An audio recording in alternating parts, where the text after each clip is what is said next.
Welcome to Newsmax TV. I'm Kathleen Walter. With us now from Washington is anti-tax crusader and the founder and president of the Americans for Tax Reform, Grover Norquist. And Grover, it's good to see you. Welcome back to Newsmax TV.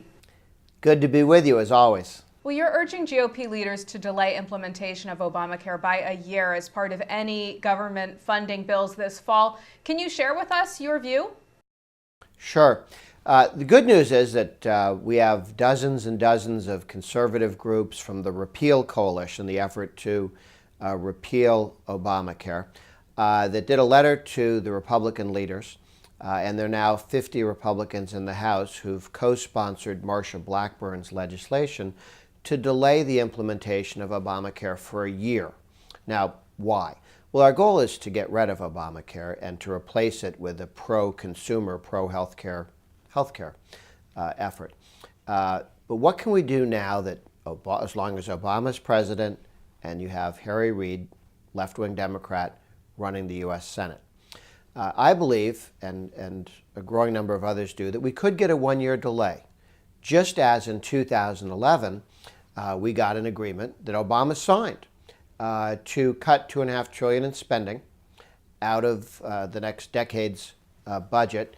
It wasn't what he wanted to do.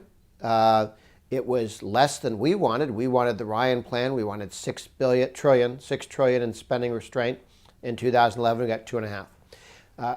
I think if we call for ending Obamacare and make it clear that, look, a one-year delay would make it easier to get rid of Obamacare in the future.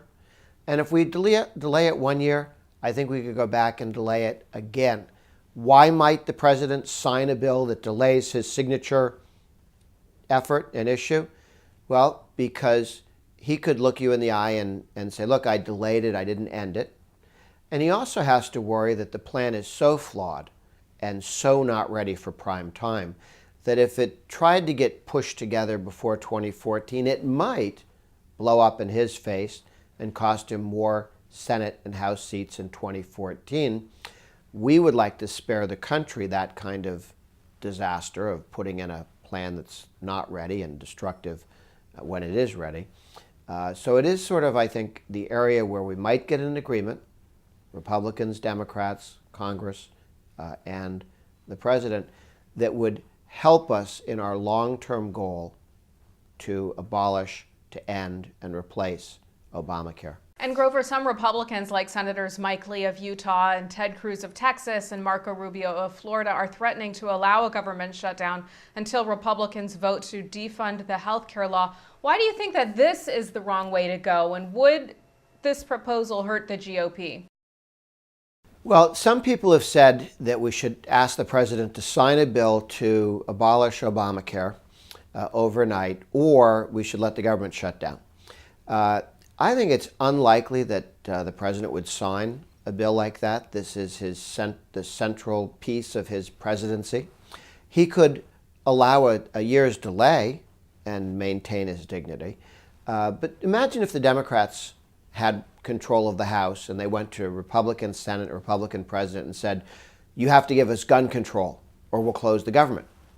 The Republicans wouldn't consider budging. Well, you have to raise taxes or we'll shut down the government. Republicans would laugh at them.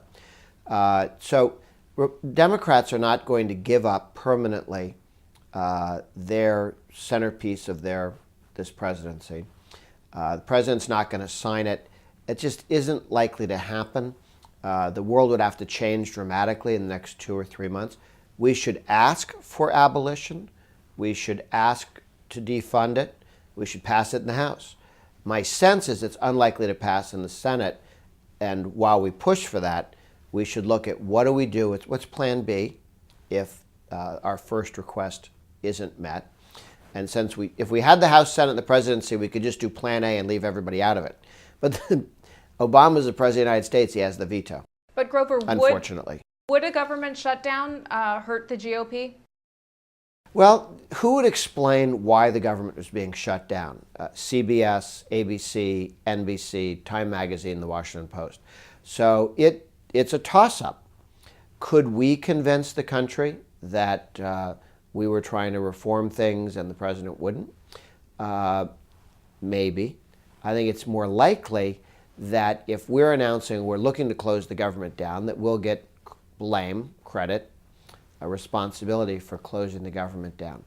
The reason why doing a one-year delay is a powerful message is that the president has already conceded that his plan is not ready, and he has a one-year delay for big businesses. So we have a populist message, which is if it's good for the goose, it's good for the gander. If big business should be exempt, and so should small businesses and individuals. The president's half admitted, or has admitted that much of his plan is not ready. So we build on that. Politically, in polls and understanding, we have a country ready to understand we should delay it a year. The country isn't quite there yet on abolition. Harry Reid recently said that Obamacare is absolutely a step toward a single-payer system. How do you view his remark? Well, I think he spoke accurately and honestly, but I thought they were trying to keep that a secret. Obamacare was set up to fail into single-payer. They had hoped to have a Democratic House and a Democratic Senate so that every time something broke, it would get fixed in a way that drove us into single payer. But a Republican House and a stronger Republican vote in the Senate has made it impossible. Every time there's been a failure, we've moved it in the opposite direction. And that's why I think delay is something that Obama might do to try and save Obamacare. But I think it sets the stage for permanent delays in the future. And Grover, while we have you, I'd like to get your take on some other stories making headlines as well. Polls show President Obama's approval numbers seriously underwater. In fact, Gallup's daily tracking survey on Saturday showed the president at 41% approval. Now, in a speech recently, the president blamed Washington, saying that it had taken its eye off the ball. Is running against Washington a viable strategy for a president now 5 years into his administration? It's not. And one of the things that's interesting is you see some polls that say Congress has a 10% approval rating. But at the same time, Rasmussen's polling shows that Americans say that they want to elect a Republican Congress 41%, Democrat Congress 38%. So people are unhappy that Congress isn't able to accomplish more, but they understand, more of them understand, that they're with the Republicans against the Democrats on where they want to go. So there's a reason why there's stalemate in Washington. You have a left-wing Democrat, a left-wing Senate, and a conservative Reagan Republican House. Of course they're not going to agree. That's progress from when the Democrats had all three and were able to do what they wanted to. So I'm pleased that the Reagan Republicans run the House. The challenge before all of us, how do we win a Senate committed to Reagan's Republican values and a president?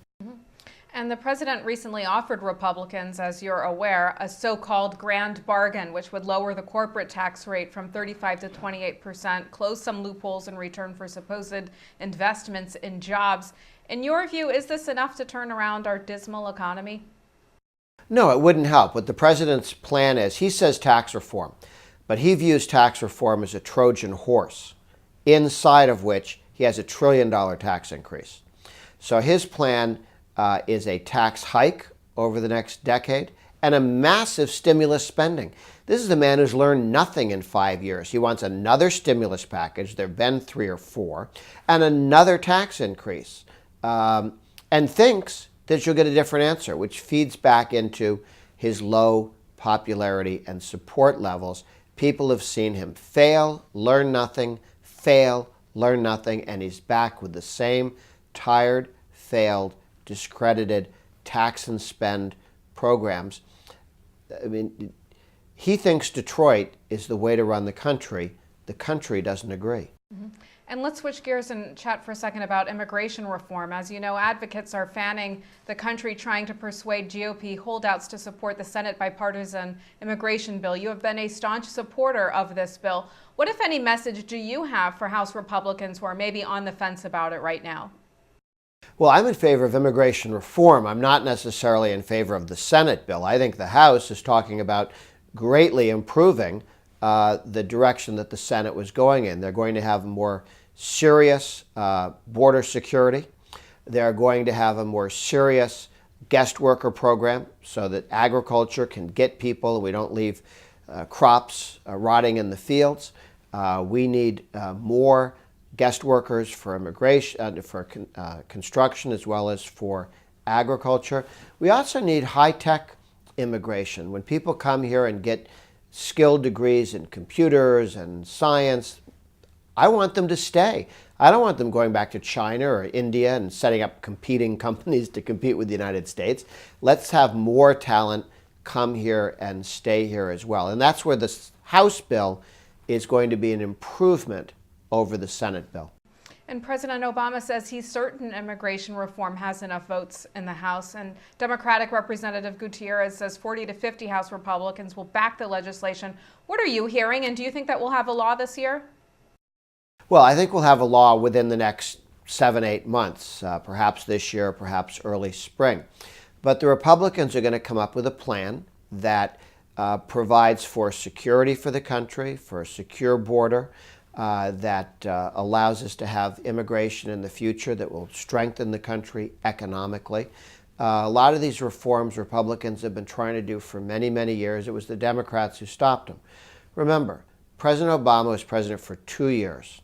In all of 2009, all of 2010, he had a Democratic House, a Democratic Senate, and he did nothing on immigration reform. He's not for immigration reform.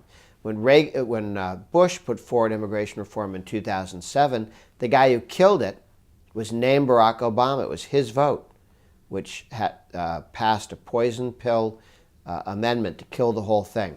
So he tries to use this for political purposes, but he's not actually, Obama's not for immigration reform, not a pro-growth, pro-jobs, pro-secure border immigration reform, which is what the House, led by Republicans, will pass and will eventually be agreed to. The president is following on this. He's certainly not leading. Mm-hmm.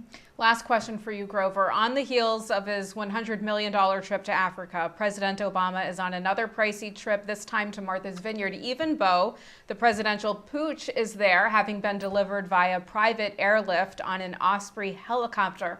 Now, the president's Hawaii trips alone have cost Americans $20 million. All this while the White House remains closed to Americans due to budget cuts. Should Americans be questioning these trips? And are critics right when they say that the president is thumbing his nose at the middle class? Yeah, the president's being very hypocritical. And look, he's like Louis XVI and Marie Antoinette. They're living high on the hog. They don't care about other people. It's clear. Look, when you've tried taxes and spending and unemployment went up, not down, when you've done taxes and spending and fewer people are even looking for work because the economy is so bad, at some point you have to say these people are not serious about helping the economy. As long as Washington and the White House are fat and happy, they're fat and happy. They love going on vacations. The fact that other people are unemployed obviously doesn't even bother them. All right, Grover Norquist of the Americans for Tax Reform, thanks so much for joining us today. Good to be with you. And thank you for watching Newsmax TV.